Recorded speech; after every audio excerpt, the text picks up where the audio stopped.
नमस्कार, आदाब, सत श्री अकाल। गुड मॉर्निंग मेरे प्यारे दोस्तों। मैं आपका होस्ट एंड दोस्त अंकित आप सभी का सरप्राइज ऑनलाइन लर्निंग सेंटर पे वेलकम करता हूं। मैं आपका क्लास 12 फिजिक्स का एजुकेटर हूं और इस समय आपको एनसीईआरटी क्लास 12 फिजिक्स में चैप्टर नंबर 5 हम लोग डिस्कस कर रहे हैं। आज अपनी है चैप्टर नंबर 5 का लेक्चर नंबर 4, जिसमें हम लोग आज पढ़ेंगे कि classification of substance on the basis of the magnetic behaviour. अर्थात हम आज पदार्थों को चुंबकीय गुणों, चुंबकीय व्यवहारों के आधार पर उनका वर्गीकरण करेंगे। इसके बारे में एक टाइप मैंने कल वाले लेक्चर में बता दिया था, तो आज हम चीजों को रिकैप कर रहे हैं, तो चीजों को ध्यान से समझिए। देखिए, कल के लेक्चर में मैंने आपको बताया था कि प्रतिचुंबकीय पदार्थ,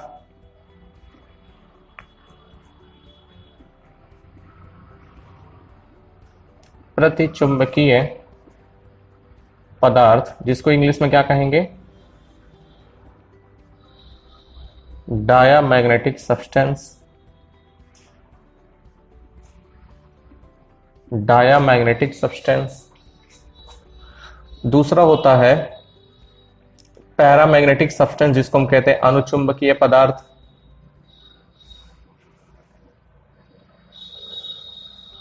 अनुचुंबकीय पदार्थ जिसको मैंने कहा था कि इंग्लिश में इसको बोलते हैं पैरामैग्नेटिक सब्सटेंस,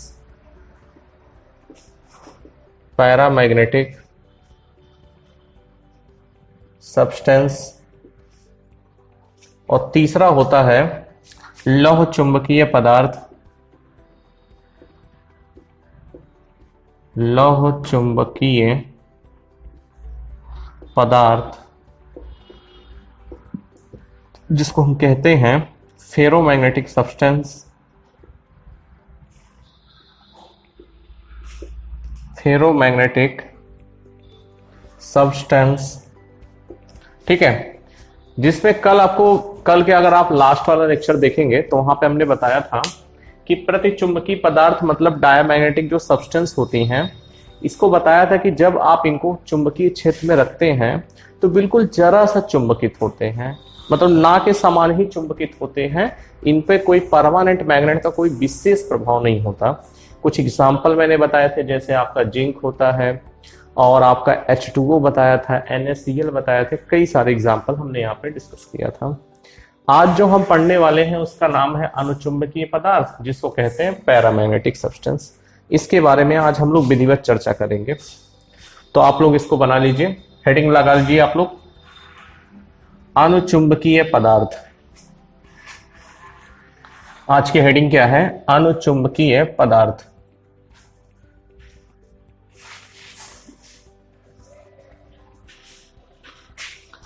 अनुचुंबकीय पदार्थ दूसरा टाइप है अपना अनुचुंबकीय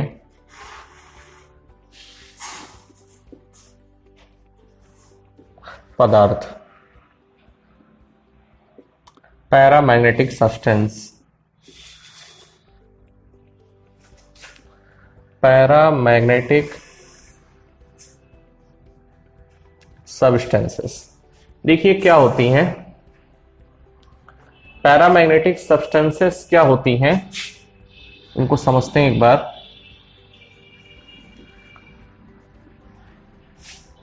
उसके समझने के पहले हम एक मैग्नेट लेते हैं। यहाँ पे मैग्नेट का पोर्शन है नॉर्थ है और ये साउथ है। यहां पर हमने पदार्थ रख दिया, कोई पदार्थ रखा, कुछ लाइनें चली यहां से नॉर्थ से साउथ की तरफ फील्ड लाइन निकलेगी, कुछ फील्ड लाइन इसके भीतर से जा रही हैं,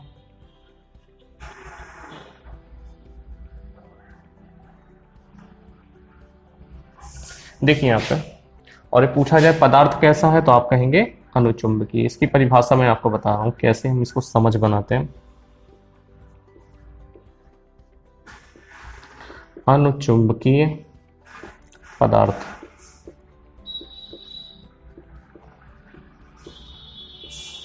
देखिए यहां पे, ये आपका नॉर्थ पोल है, ये आपका साउथ पोल है। अब नॉर्थ पोल साउथ पोल इस तरीके से रखे हैं तो यहाँ पे एक चुंबकीय क्षेत्र डेवलप हो जाएगा। अब इसी चुंबकीय क्षेत्र में हमने एक सब्सटेंस रख दिया, पदार्थ रखा, अब आप देख रहे हैं कि पदार्थ से होकर भी कुछ लाइनें पास हो रही हैं।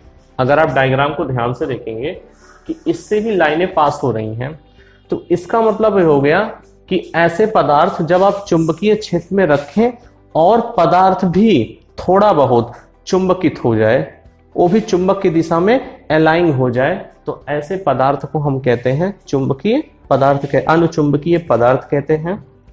चलिए इसकी परिभाषा भी लिखते हैं, लिखेंगे कुछ पदार्थ, इसकी डेफिनेशन लिखिए आप लोग। कुछ पदार्थ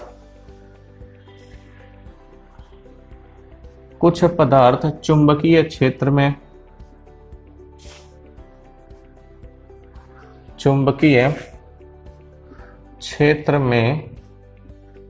रखे जाने पर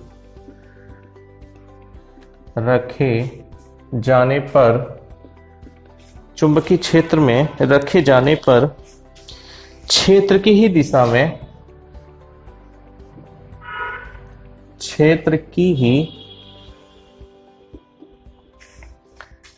में अलाइन होती हैं। अलाइन होने का मतलब क्या है? क्षेत्र की ही दिशा में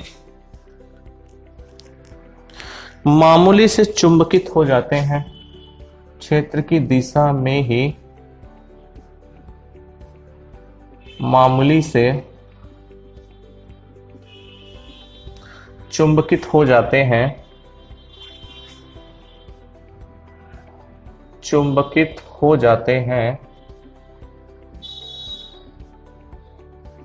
मामूली से चुंबकित हो जाते हैं। फिर उसके बाद लिखेंगे तथा किसी शक्तिशाली चुंबक के, इसके आगे लिखेंगे तथा किसी शक्तिशाली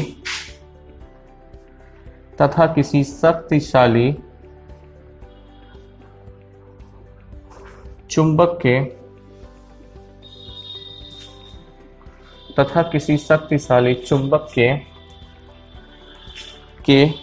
समीप लाए जाने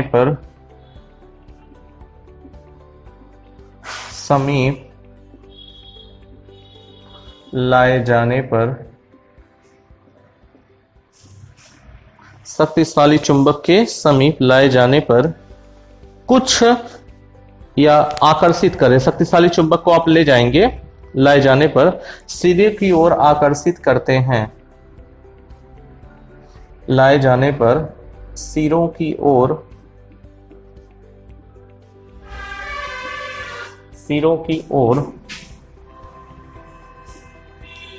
आकर्षित करती हैं। सिरों की ओर आकर्षित करती हैं। ऐसे पदार्थ,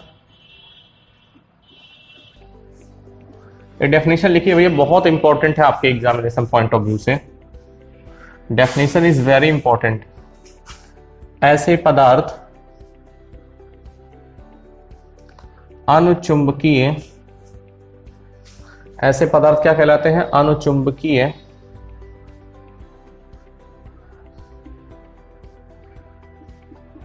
पदार्थ कहलाते हैं। अनुचुंबकीय पदार्थ कहलाते हैं। ये डेफिनेशन लिख लीजिए आप। और इनका यह गुण क्या कहलाएगा? अनुचुंबकत्व कहलाता है, पैरामैग्नेटिज्म कहलाता है, तथा इनका यह गुण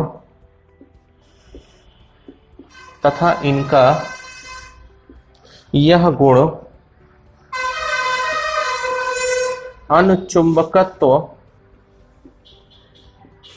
कहलाता है। अनुचुंबकत्व कहलाता है। ये बात समझ हो गई? अब जैसे इसका एग्जाम्पल अगर हम लिखना चाहें, उदाहरण,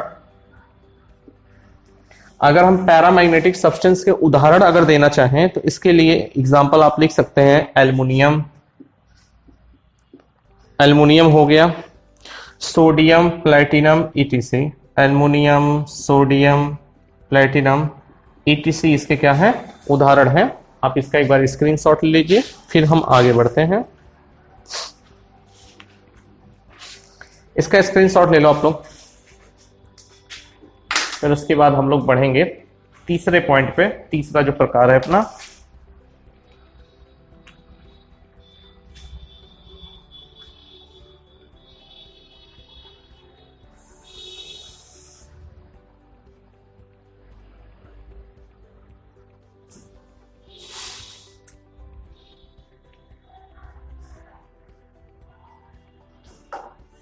अगले प्रकार की तरफ बढ़ते हैं। इसको आप लोग लिख लीजिए अच्छे से।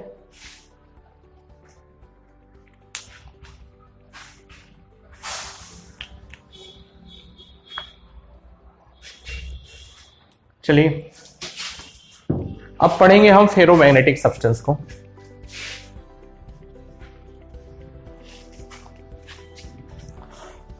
फेरोमैग्नेटिक सब्सटेंस को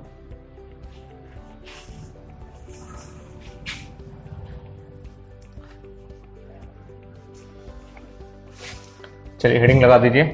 तीसरा है लौह चुंबकीय पदार्थ।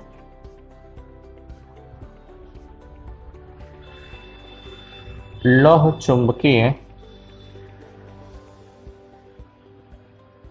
पदार्थ, इसको क्या बोलते हैं इंग्लिश में? Ferromagnetic substance. Ferromagnetic substance क्या है? Ferromagnetic substance. अब इसको भी एक डायग्राम के थ्रू समझेंगे। पहले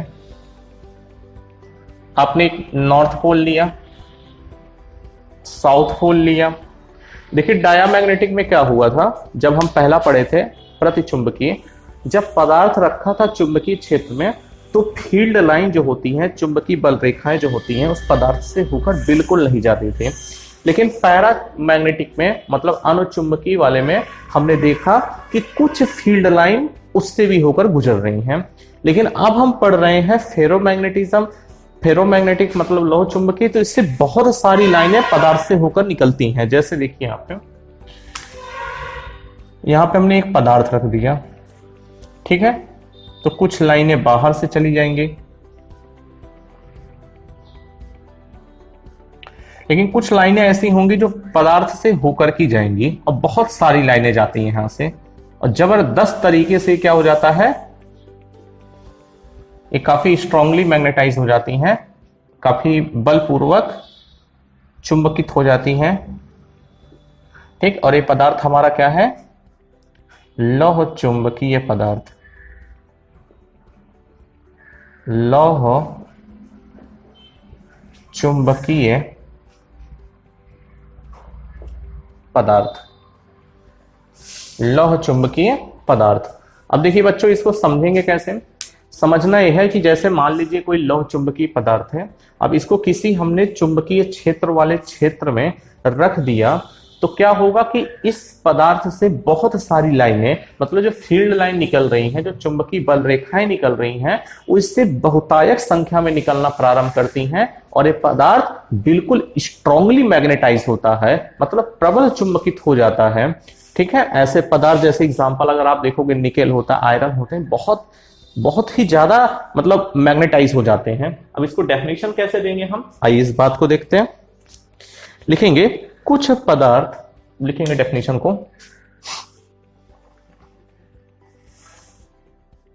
कुछ पदार्थ चुंबकीय, कुछ पदार्थ चुंबकीय क्षेत्र में रखे जाने पर, लिखिए इसको, कुछ रखे जाने पर क्षेत्र की ही दिशा में, क्षेत्र की ही दिशा में, क्षेत्र की ही दिशा में प्रबल रूप से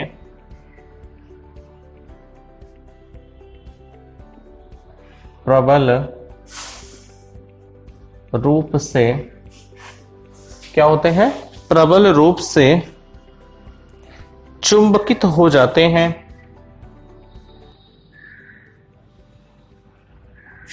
चुंबकित हो जाते हैं। चुंबकित हो जाते हैं तथा इसके आगे लिखेंगे तथा किसी चुंबक के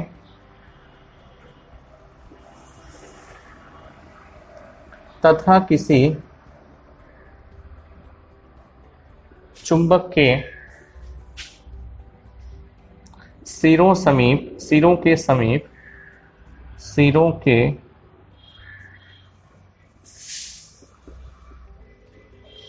सिरों के समीप लाए जाने पर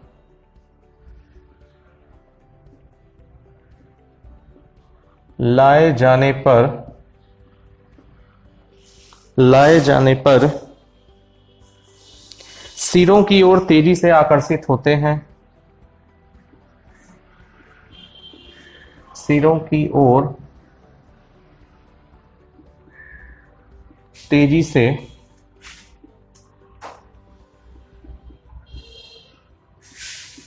से आकर्षित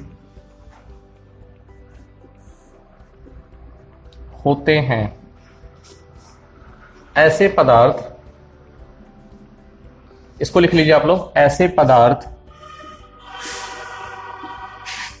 लौह चुंबकीय, ऐसे पदार्थ लौह चुंबकीय पदार्थ होते हैं। लौह चुंबकीय पदार्थ होते हैं तथा इनका यह गुण क्या कहलाएगा? लौह चुंबकत्व, मतलब फेरोमैग्नेटिज्म कहलाता है। तथा इनका यह गुण लौह चुंबकत्व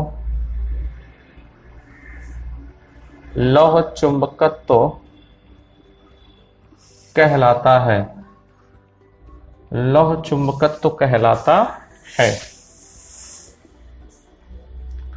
ठीक है। अब जैसे इनका उदाहरण अगर देखना चाहें, ये तो आपकी डेफिनेशन हो गई। अगर हम उदाहरण देखना चाहें तो उदाहरण में हम क्या लिखेंगे? Nickel, cobalt, etc. क्या हो सकता है? Nickel, cobalt, etc. ईटीसी माने इत्यादि। इसका स्क्रीनशॉट ले लीजिए, फिर उसके बाद आगे बढ़ते हैं हम सब।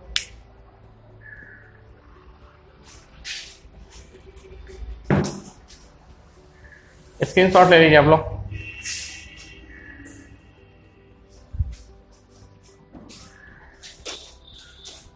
चलिए बढ़ते हैं आगे। अब देखिए, ये तो आपके क्लासिफिकेशन ऑफ द सब्सटेंस हमने कंप्लीट किया। अब परीक्षाओं में कुछ परिभाषाएं पूछी जाती हैं चुंबकत्व से संबंधित। अब हम उन पे चर्चा करेंगे, क्योंकि थोड़ा सा थ्योरेटिकल चैप्टर है। यहाँ पे आपका कोई डेरिवेशन और न्यूमेरिकल भी कुछ ही आते हैं, तो ज्यादा प्रॉब्लम नहीं है। यहाँ पे चीजों को हम इजिली लेके चलेंगे। अब कुछ महत्वपूर्ण परिभाषाएं आप लोग हेडिंग डाल दीजिए, और यहां से 100% आपके बोर्ड में एक या दो डेफिनेशन तो श्योर मिलेगा, 2-4 नंबर आपको देके जाएगा। तो तैयार हो जाइए। आप लोग हेडिंग लिखिए, चुंबकीय पदार्थों के संबंध में कुछ परिभाषा लिखेंगे। चुंबकीय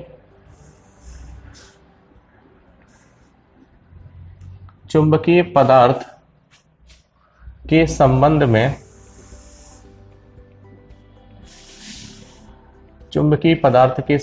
में कुछ परिभाषा,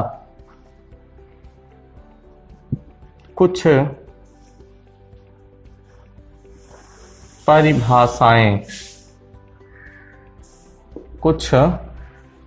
परिभाषाएं।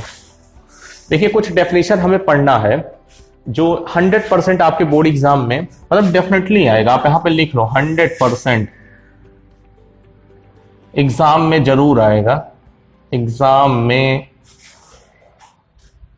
जरूर आएगा। मतलब एग्जाम में फिक्स आना है, एग्जाम में जरूर आएगा। ठीक है, डेफिनेटली मान के चलिए यहां से हर साल आपका क्वेश्चन पूछा जाता है, तो डेफिनेटली आपका पूछा जाएगा। और पहला डेफिनेशन हम लोग देखेंगे चुंबकीय प्रेरण। आप लोग पहली हेडिंग लगाइए, का देखेंगे चुंबकीय प्रेरण। आप लोग कॉपी में पहली मतलब डेफिनेशन पक्का 2 नंबर 1 नंबर में आएगा, तो इसको बिल्कुल इग्नोर मत करिएगा। डेफिनेटली आप लिखिए चुंबकीय प्रेरण। चुंबकीय प्रेरण मतलब होता है मैग्नेटिक इंडक्शन, मैग्नेटिक इंडक्शन। ठीक है, इसको हम वेक्टर बी से दर्शाते हैं। चुंबकीय प्रेरण, ठीक है। देखिए चुंबकीय प्रेरण का मतलब ये होता है कि जैसे कोई आप पदार्थ लीजिए, आप उसको चुंबकीय क्षेत्र में रख देंगे तो पदार्थ क्या हो जाता है, चुंबकित हो जाता है। पदार्थ भी जो रखा गया है उसके अंदर भी चुंबक के गुण उत्पन्न हो जाते हैं, तथा यही फेनामेना मतलब उस फेनामेना को मेजर करने का जो टेंडेंसी है उसी को हम क्या बोलते हैं, चुंबकीय प्रेरण कहते हैं। मतलब प्रेरित हो जाती है ना चुंबकीय क्षेत्र। अब जैसे ये पदार्थ है, उठा के रख दिया हमने चुंबकीय क्षेत्र में, अगर आपका लौह चुंबकीय अनुचुंबकीय होगा तो ये भी चुंबकत्व को ग्रहण कर लेगा। तो इसी फेनामेना को हम, इसी प्रथा मतलब इसी गुण को हम क्या नाम देते हैं, चुंबकीय प्रेरण कहते हैं। आइए इस बात को एक वाक्यों में लिखेंगे। जब किसी चुंबकीय पदार्थ को लिखेंगे, ये सब डेफिनेशन बहुत इंपॉर्टेंट है। जब किसी चुंबकीय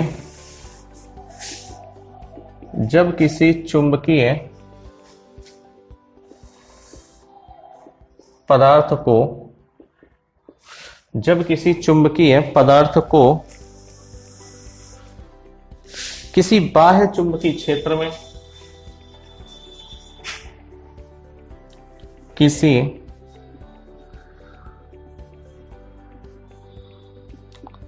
बाह्य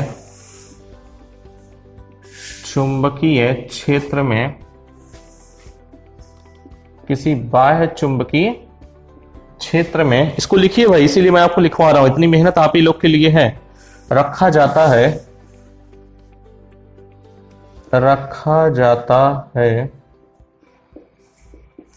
तो वह पदार्थ चुंबकित हो जाएगा। भाई चुंबकीय क्षेत्र में रखेंगे तो चुंबकित हो जाएगा, तो वह पदार्थ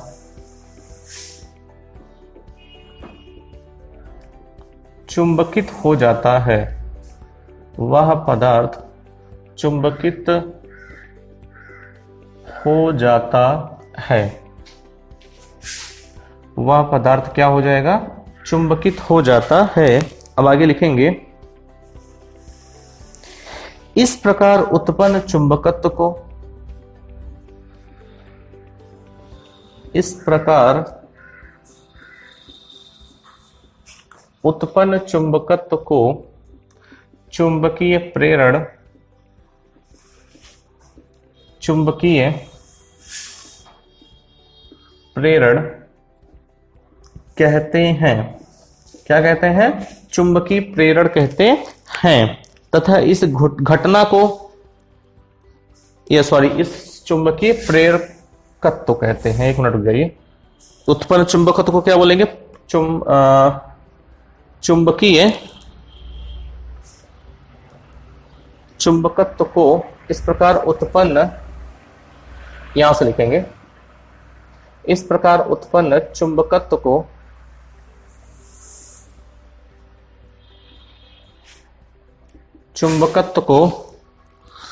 प्रेरित चुंबकत्व,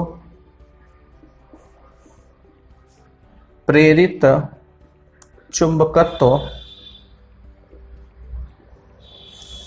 चुंबकत्व का मतलब क्या हो गया, इंड्यूस्ड मैग्नेटिज्म, इंड्यूस्ड मैग्नेटिज्म कहते हैं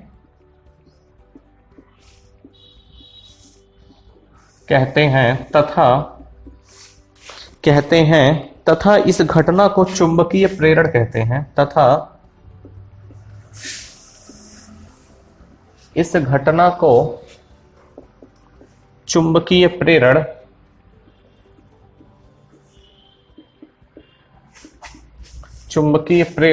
कहते हैं।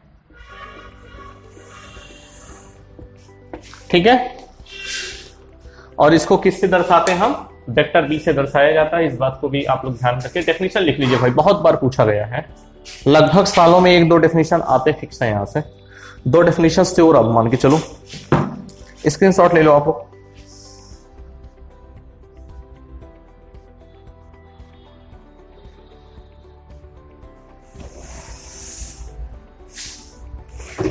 चलिए अब लिखेंगे चुंबकन तीव्रता। अगली हेडिंग होगी चुंबकन तीव्रता।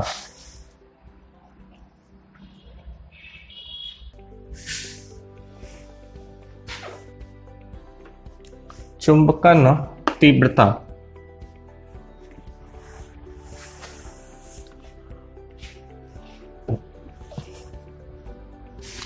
देखिए पहला टॉपिक हमने क्या देखा कि चुंबकीय तीव्रता चुंबकीय प्रेरण क्या होती है।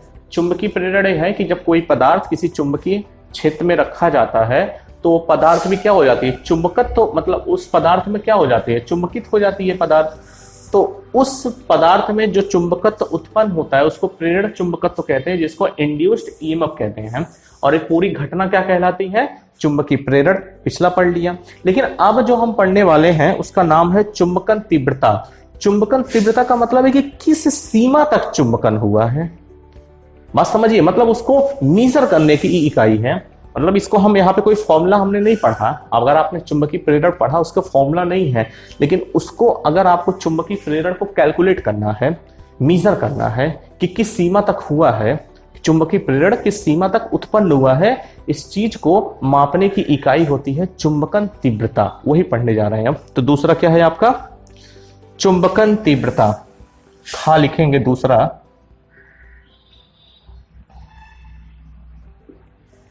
चुंबकन तीव्रता। चुंबकन तीव्रता, इसको इंग्लिश में क्या कहेंगे, इंटेंसिटी ऑफ मैग्नेटाइजेशन।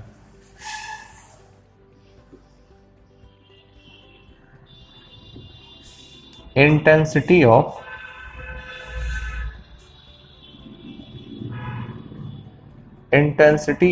मैग्नेटाइजेशन। ठीक है, 2 चीजें ध्यान देंगे। एक तो एक सदिश राशि है। कैसी राशि है, राशि यदि आपसे पूछा जाए सदिश राशि है। ठीक है, दूसरी चीज इसको दर्शाने का तरीका क्या है, हम वेक्टर आई से इसको रिप्रेजेंट करते हैं।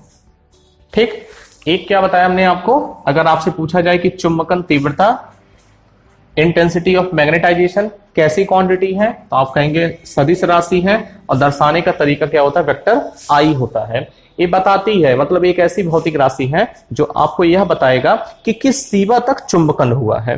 मतलब जो चुंबकीय प्रेरण, जो पदार्थ में चुंबकत्व, तो मैंने जो पदार्थ था चुंबकीय क्षेत्र में रखा, इंड्यूस ईएमएफ उसमें जनरेट हो गया।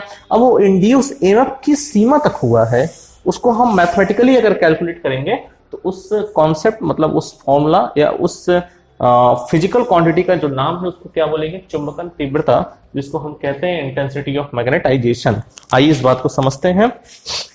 लिखेंगे किसी चुंबकित पदार्थ को, दोनों डेफिनेशन देखेंगे, फिजिकली और मैथमेटिकली हम कैसे डिफाइन करेंगे। तो अच्छे से देखो, बिल्कुल तैयार हो जाओ, लिखते रहो भाई। किसी चुंबकीय पदार्थ की, किसी चुंबकीय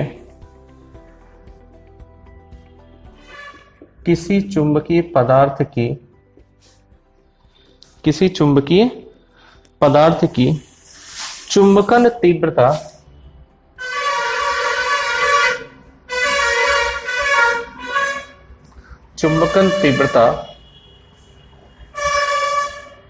यह दर्शाती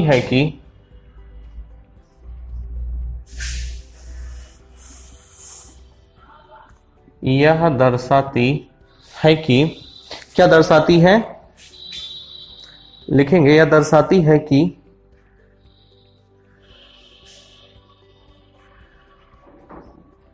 यह दर्शाती है कि वह पदार्थ किस सीमा तक चुंबकित है, वह पदार्थ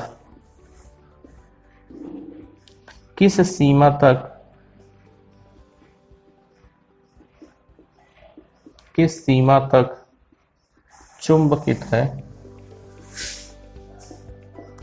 किस सीमा तक चुंबकित है।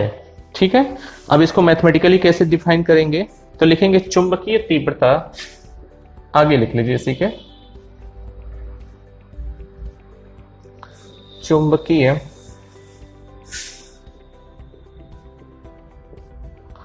चुंबकीय तीव्रता चुंबकित पदार्थ के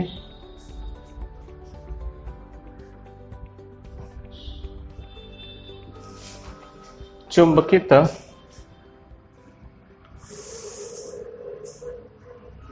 पदार्थ के चुंबकित पदार्थ के प्रति एकांक आयतन के, या पदार्थ के एकांक आयतन के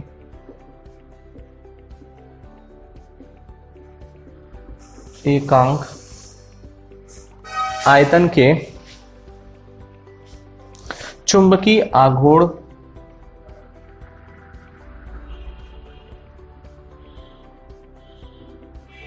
चुंबकीय आघूर्ण से परिभाषित होती है, चुंबकीय आघूर्ण से परिभाषित होती है। ठीक है, अब इसको हम अगर लिखना चाहें कैसे लिखेंगे, आपको क्या मैंने बताया कि एकांक आयतन के चुंबकीय पदार्थ, इसका मतलब क्या है, इसका मतलब हो गया चुंबकीय आघूर्ण कितना होता है, m होता है, वेक्टर m, मतलब कि vector I is equal to vector m upon v होता है। इसको नोट कर लीजिए, फॉर्मूला बहुत इंपॉर्टेंट है।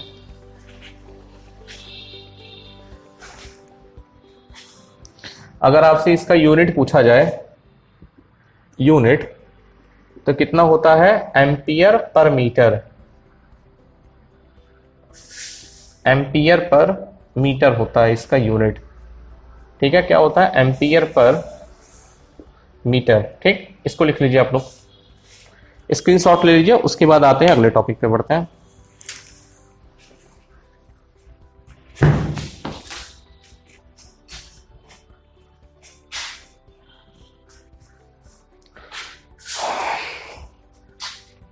चलिए आगे बढ़ते हैं। तीसरा है चुंबकशीलता। तीसरा टॉपिक क्या है, तीसरी डेफिनेशन, ये सब आते हैं पेपर में भाई, तो इनको सीरियसली बिल्कुल देखिए।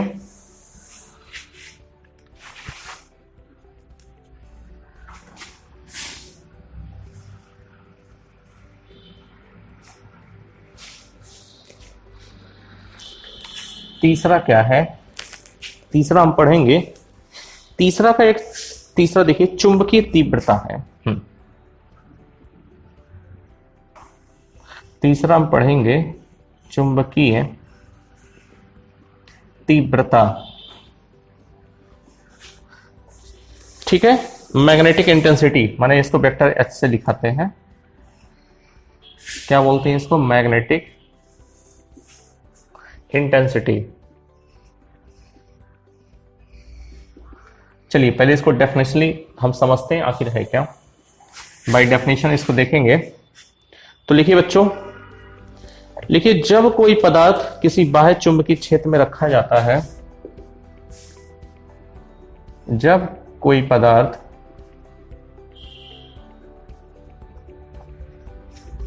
किसी बाह्य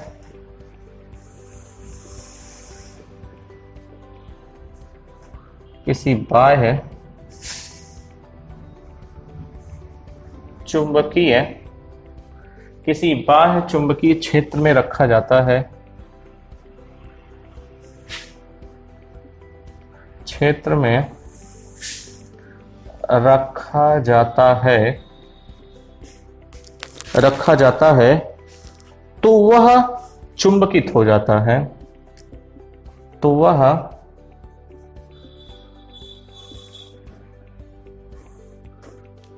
चुंबकित हो जाता है, तो वह क्या हो जाता है? चुंबकित हो जाता है।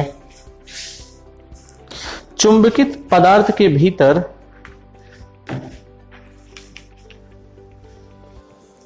लिखेंगे यहां पे चुंबकित हो जाता है। इसकी एक लाइन छोड़ के मैथमेटिकली अगर डिफाइन करेंगे, लिखेंगे चुंबकन क्षेत्र की, यही लिखेंगे चुंबकन क्षेत्र की पदार्थ को चुंबकित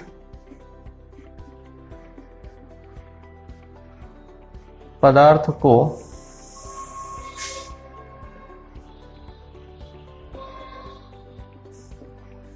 को चुंबकित करने की क्षमता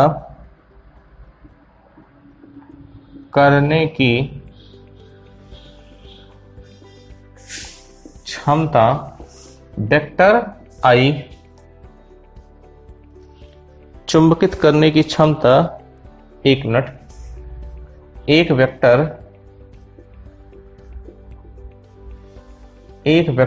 H से व्यक्त की जाती है, से व्यक्त की जाती है, से व्यक्त की जाती है। आगे लिखेंगे जिसे चुंबकीय क्षेत्र की तीव्रता कहते हैं, जिसे चुंबकीय क्षेत्र की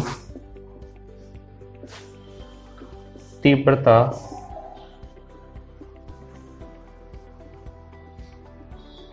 कहते हैं। ठीक है, अब इसको लिखेंगे कैसे? देखिए यहां पे वेक्टर H, जो भैया वेक्टर H होता है वो किसके बराबर होता है? Vector B upon mu not minus vector I के बराबर होता है। इसको लिख लीजिए आप लोग,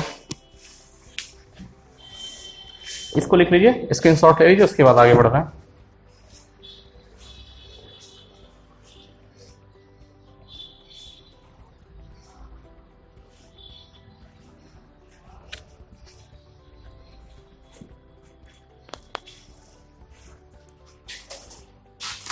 चलिए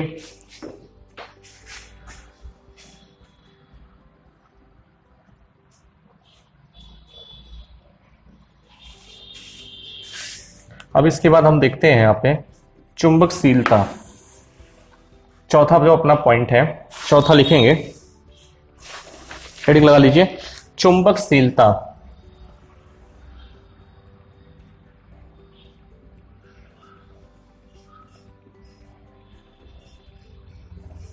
चुंबकशीलता इसको दर्शाते किससे हैं? म्यू से, मतलब मैग्नेटिक, इंग्लिश में क्या कहते हैं? Magnetic permeability.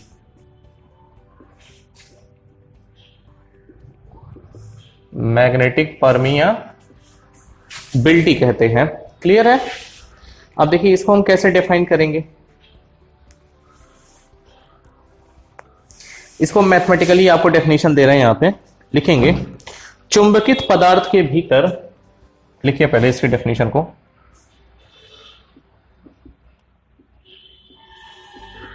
चुंबकित पदार्थ के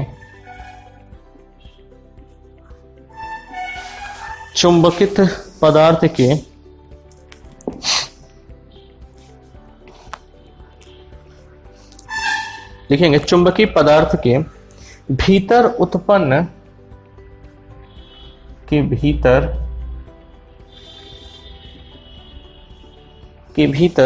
उत्पन्न चुंबकीय प्रेरण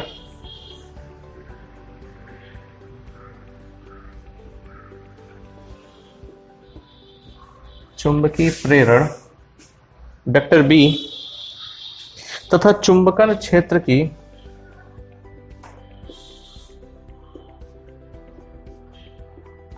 चुंबकन क्षेत्र की तीव्रता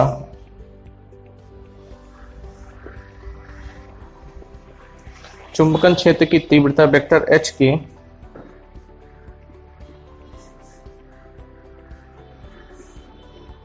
वेक्टर H के अनुपात को उस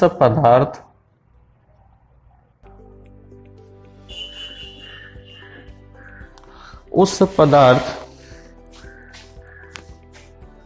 की चुंबकशीलता कहते हैं। उस पदार्थ की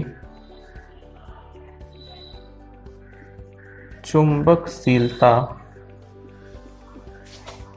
म्यू, इसको म्यू से दिखाते हैं, कहते हैं, मैथमेटिकल डेफिनेशन है।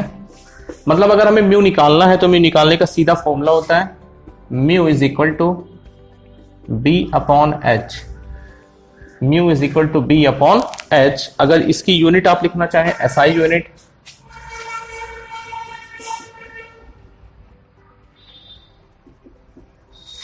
इसकी एसआई यूनिट अगर आप देना चाहें तो लिखते हैं weber ampere inverse, weber ampere inverse metre inverse, weber sorry वीबी होता है WB। वेबर, इसका अगर मात्रक अगर आपसे पूछा जाए तो क्या बताएंगे? Weber ampere inverse metre inverse. ठीक है, weber ampere inverse metre inverse, अथवा एक और मात्रक है न्यूटन प्रति एम्पियर स्क्वायर, न्यूटन प्रति एम्पियर स्क्वायर। ठीक है, इसका स्क्रीनशॉट ले लो बच्चों। फिर एक और बचा है, उसको समाप्त कर दें।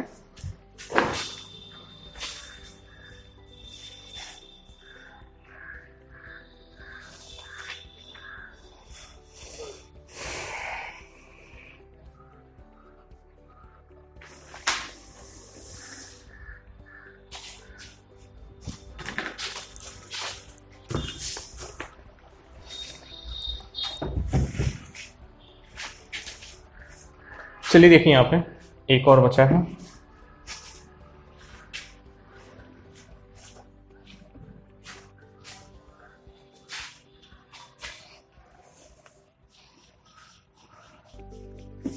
इसी में हेडिंग लगा लीजिए आप लोग, सापेक्ष चुंबकशीलता।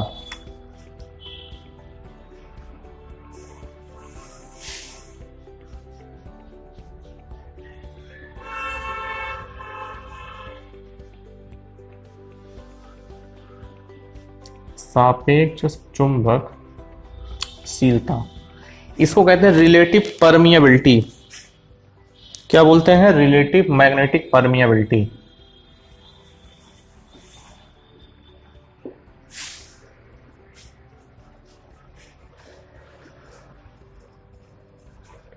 Relative magnetic permeability, relative magnetic permeability mu. क्या बोलते हैं? म्यू आर से दिखाते हैं रिलेटिव परमिएबिलिटी। आर यहां पे क्या बताएगा? रिलेटिव। आइए इस बात को समझते हैं, लिखेंगे किसी चुंबकीय पदार्थ की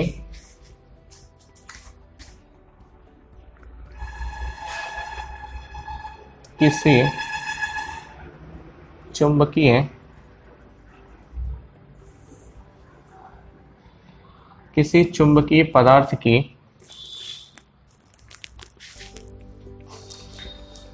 की सापेक्ष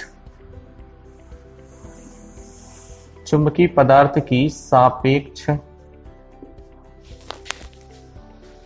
चुंबकशीलता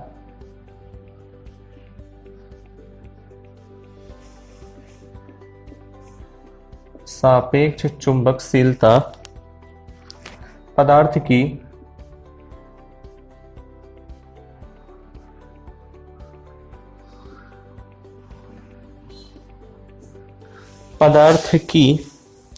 चुंबकशीलता म्यू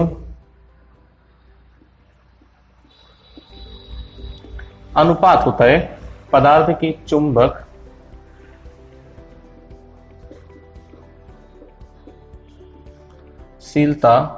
क्या होती है? पदार्थ की चुंबकशीलता म्यू, सिर्फ म्यू लिखेंगे यहां पे, म्यू भी लिख देते हैं, तथा ये म्यू है भैया, पदार्थ की चुंबकशीलता म्यू तथा निर्वात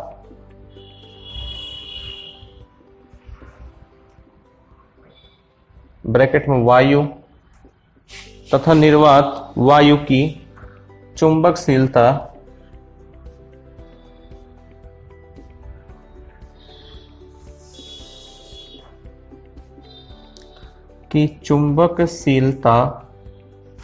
निर्वात व वायु की चुंबकशीलता म्यू नॉट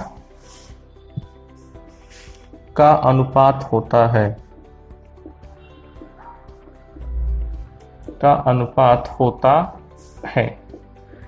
अब म्यू आर अगर हमें डिफाइन करना है तो कैसे करेंगे? Mu r is equal to mu upon mu naught होता है। ठीक है, तो देखिए यहां पे आज हमने कई सारे डेफिनेशन को देखा है और कल एक आध डेफिनेशन भी बचेगा, फिर हम आपको बताएंगे म्यू, और एक होता है मैग्नेटिक ससेप्टिबिलिटी, इसको पढ़ाएंगे, फिर उनमें हम संबंध स्थापित करेंगे, ये सब चीजें चलेंगी। और कल शायद आप इस चैप्टर का लास्ट टॉपिक होगा, कल के बाद मतलब 5वें लेक्चर में हम इसको, आज जैसे चौथा लेक्चर है इस चैप्टर का, 5वें लेक्चर में हम इसको फिनिश कर देंगे, फिर 1 से 2 दिन के अंदर न्यूमेरिकल हम फिनिश करके तब आ जाएंगे अगले चैप्टर पे। तो इस चैप्टर के लिए बस आप इतना स्ट्रेटजी बनाइए, काफी ज्यादा इंपॉर्टेंट जैसे जो चीजें हैं, जैसे आपको क्लासिफिकेशन ऑफ द सब्सटेंस बताया, फिर अर्थ मैग्नेटिज्म बताया, वहां सबसे क्वेश्चन आते हैं, ये भी यहाँ से भी 1 से 2 नंबर में चीजें पूछी जाती हैं, इसलिए मैं आपको प्रॉपरली वे पे चीजों को बता दे रहा हूं। तो इन चीजों को आप बिल्कुल अच्छे से लेके चलेंगे, बिल्कुल भी कोई डाउट नहीं होना चाहिए। ठीक है, तो आज की वीडियो हम यहीं पे रख रहे हैं, फिर मिलेंगे अगले वीडियो में अगले टॉपिक के साथ, तब तक के लिए धन्यवाद।